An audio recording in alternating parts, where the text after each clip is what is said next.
సామాన్యుల కష్టాలు ఈ క్యాపిటలిస్ట్ బూర్జువా ధనవంతులకి అర్థం కావు. వారికి రోజు ఎలా గడుస్తుంది అనే దాని మీద కనీస అవగాహన ఉండదు అనేది మొన్న రాష్ట్ర మంత్రి మిస్టర్ లోకేష్, అలాగే deputy chief minister mister Pavan Kalyan steel plant లో జరిగినటువంటి యాక్సిడెంట్ లో చనిపోయినటువంటి కుటుంబాలను పరామర్శించడానికి వెళ్ళినప్పుడు వాళ్ళు ప్రవర్తించిన తీరు చూస్తే మనకు అర్థమవుతుంది. అందుకే నేను పదే పదే సామాన్యుడు అధికారంలో ప్రవేశించాలి, సామాన్య పేదల నాయకత్వంలో అధికారం ఏర్పడాలి అని పదే పదే నేను కోరేది. ఈ రోజు వారు సందర్శించడానికి వెళ్లి అక్కడ మాట్లాడినటువంటి తీరు, ప్రవర్తించిన విధానం చూస్తే ఎవరైనా కూడా ఆశ్చర్యపోయేటువంటిది ఒకవైపు. మరొక వైపు ఈ యాక్సిడెంట్ వల్ల ప్రాణాలు కోల్పోయినటువంటి కుటుంబాలకు ప్రభుత్వ పరంగా మనం ఏం చేయాలి, అసలు ఈ సంఘటన జరగడానికి కారణాలు ఏంటి, దీనిని పునరావృతం కాకుండా ఎలాంటి జాగ్రత్తలు తీసుకోవాలి, బాధిత కుటుంబాలను ఎలా ఆదుకోవాలి, ఇలాంటి ముఖ్యమైన అంశాలని పక్కకు పోయి వాగ్వివాదాలు అక్కడ ఏర్పడటం అనేటువంటి జరిగింది. ప్రాణాలు కోల్పోయినటువంటి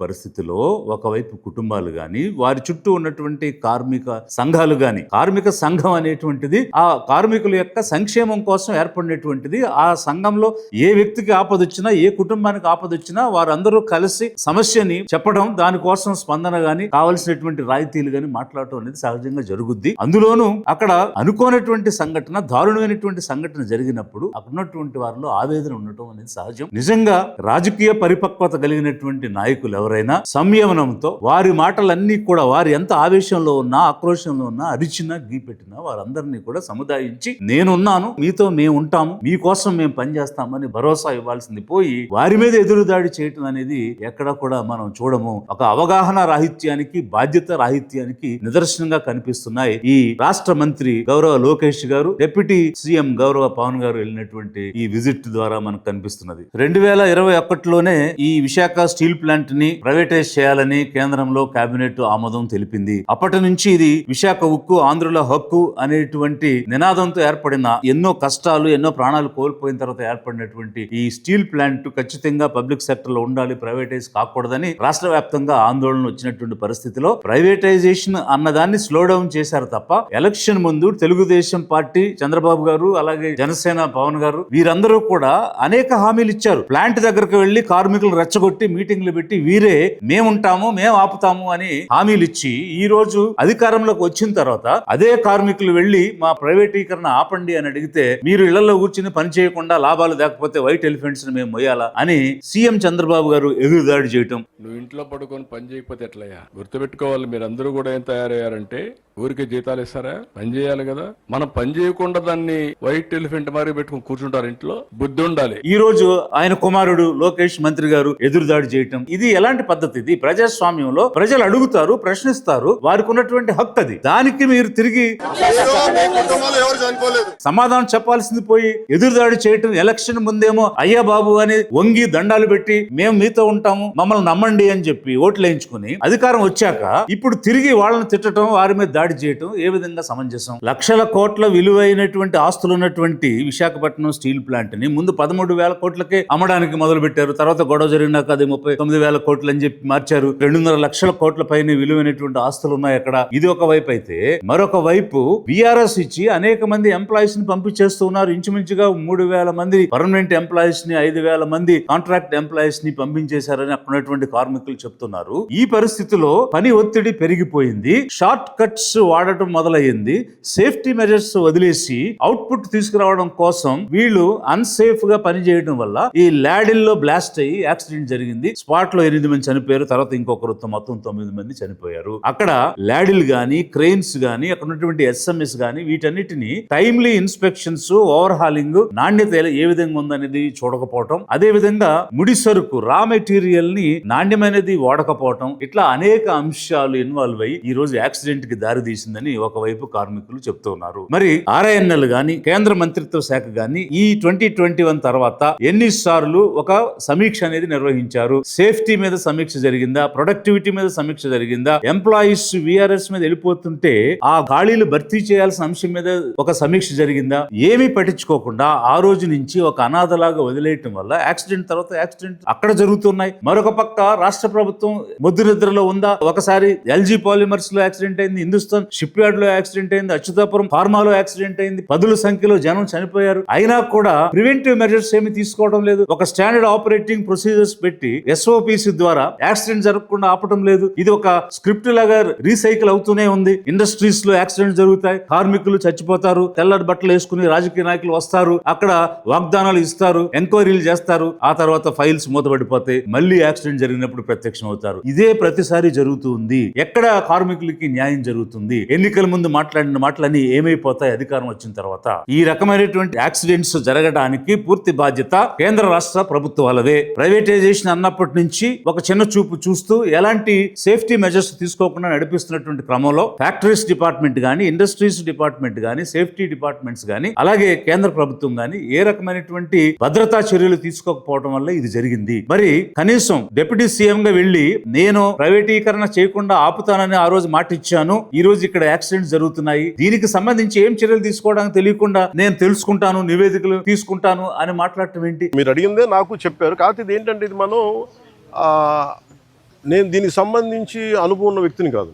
కనీసం ప్రభుత్వాల లోపం వల్ల తప్పు జరిగింది కాబట్టి ప్రభుత్వం తరపున మేము క్షమాపణ కోరుతున్నామని పవన్ కళ్యాణ్ గారు ఎందుకు క్షమాపణలు అడగలేదు? లోకేష్ గారు ఎందుకు ప్రభుత్వం తరపున క్షమాపణలు చెప్పలేదు? లిబరేషన్ కాంగ్రెస్ పార్టీ నుంచి మేము డిమాండ్ చేస్తున్నాము, ఒక రెగ్యులర్ ఎంప్లాయీ చనిపోతే అతనికి వచ్చేటువంటి ఈపీఎఫ్లు గానీ, లేకపోతే వారు చేసుకున్న సేవింగ్స్ గానీ, లీవ్ శాలరీస్ గానీ, వాటిని లెక్కలేసి చెప్పడం ఏంటి? ఇన్సూరెన్స్ లెక్కలేసి చెప్పడం ఏంటి? కనీసం ₹1 కోటి ఎక్స్గ్రేషియా ప్రకటించకుండా ఇది వస్తుంది అది వస్తుంది అంటే ఏ ఎంప్లాయీ అయినా రిటైర్ అయినప్పుడు అవన్నీ వస్తాయి. బట్ ఇది అన్ఫోర్సీన్ యాక్సిడెంట్ లో ప్రాణం కోల్పోయారు. ఉన్నట్టు ఉండి the bread winner is lost. ఆ కుటుంబంలో ఎవరైతే ఆదాయాన్ని తెచ్చేటువంటి వ్యక్తి ఉన్నారో అతను ఒక్కసారిగా లేకపోయేటప్పటికి ఆ కుటుంబం వీధి పాలైపోతుంది. కనీసం ఎంపతి అనేది లేదు. మీరు ఎపతితో మాట్లాడుతున్నారు, రాజకీయాలు మాట్లాడుతున్నారు ఏంటి? అక్కడ మనుషులు చనిపోతే, ఇక్కడ ఆ మనుషులు చనిపోయినటువంటి పరిస్థితిలో మీకు రాజకీయాలు విమర్శలు అవసరమా? లేక వారి ప్రాణాలు కోల్పోయిన సందర్భంగా కుటుంబాలను ఆదుకోవడం అవసరమా? ఎంపతి అనేది ఉండాలి. ఎంపతి అంటే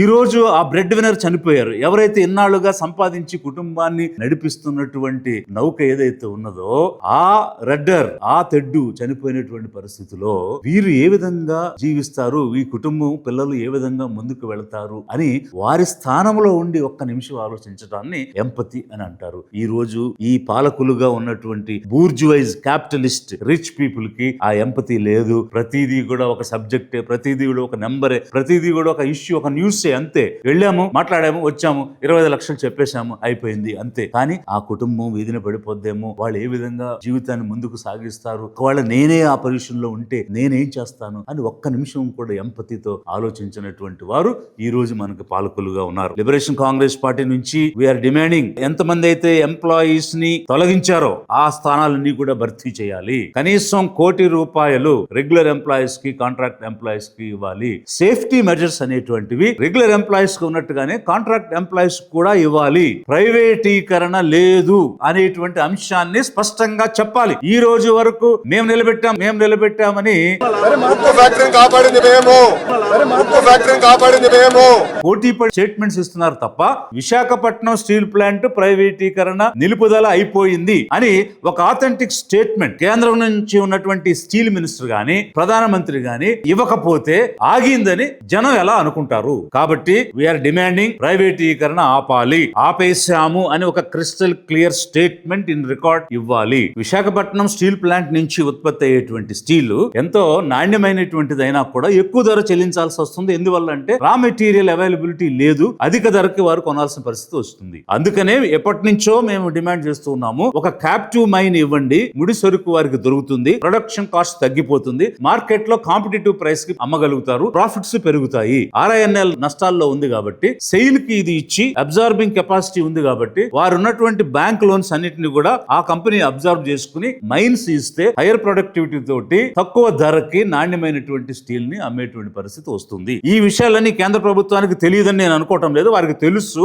దీనిని మళ్ళీ లాభాల బాటలోకి తీసుకొని వచ్చి పూర్వవైభవం తీసుకురావాలంటే ఏం చేయాలనేది కేంద్రానికి కూడా తెలుసు. కానీ క్విట్ ప్రోకో కోసం పైనుంచి అఫీషియల్ గా తక్కువ ధర ధరకి అమ్మేసి వెనక నుంచి ఎక్కువ కోట్లు ముడుపులుగా తీసుకోవచ్చు అనేటువంటి ఉద్దేశంతో ప్రైవేటైజ్ చేయాలని కంకణం కట్టుకున్నారు. కాబట్టి ఏదో ఒక బూచిని చూపిస్తున్నారు తప్ప దీనిని నిలబెట్టాలి, పబ్లిక్ రంగంలోనే దీన్ని కాపాడాలి అనుకుంటే అనేక దారులు ఉన్నాయి. ఆ విషయం కేంద్ర ప్రభుత్వంలో ఉన్న వారికి కూడా తెలుసు. కాబట్టి ఆంధ్రప్రదేశ్ ప్రజల తరపున నేను డిమాండ్ చేస్తూ ఉన్నాను, దీనిని ప్రభుత్వ రంగ సంస్థగా కొనసాగించి తీరాలి. ప్రైవేటీకరణ ఆగిపోయిందని స్పష్టంగా చెప్పాలి. ఈ ఖాళీ అయినటువంటి ఉద్యోగాలన్నీ కూడా నియమించాలి. భద్రతా మెజర్స్ ఏవైతే, సేఫ్టీ మెజర్స్ ఏవైతే ఉన్నాయో అవన్నీ కూడా పునరుద్ధరణ చేసి ప్రాపర్ ట్రైనింగ్స్ ఇచ్చి మంచి ప్రొడక్టివిటీతో ఈ ప్లాంట్ ని నడపాలని చెప్పి కోరుతూ ఉన్నాము. అదే విధంగా సామాన్యులు అధికారంలోకి వస్తే తప్ప మన కష్టాలు ఏ విధంగా ఉంటాయని తెలిసి మనకు అనువైనటువంటి విధానాలు తయారు చేసుకోవడం వీలు కాదు. అందుకే సామాన్యులు నాయకత్వంలోకి రావాలి, వారి నాయకత్వంలో ప్రభుత్వాలు ఏర్పడాలి. ఆ ప్రభుత్వంలో లా making, decision making, policy making అన్న జరిగినప్పుడే వీరందరికీ కూడా సరైన న్యాయం జరుగుతుంది. అందుకోసమే లిబరేషన్ కాంగ్రెస్ పార్టీని జనం ముందుకు తీసుకువచ్చాము. తద్వారా అధికారాన్ని సాధించాలి. దానికోసం ఆలోచించండి అని చెప్పేసి ఆంధ్ర రాష్ట్ర ప్రజలను కోరుతూ ఉన్నాను. ఎందరో మహనీయుల సిద్ధాంతాలు, యోధుల ఆశయాల సమ్మేళనం. దళాధిపతి విజయ్ కుమార్, విజయ్ కాజ్. పేదల చేత, పేదల యొక్క, పేదల కోసం సుస్థిర ప్రభుత్వ ఏర్పాటే అధిక జన మహాసంకల్పం.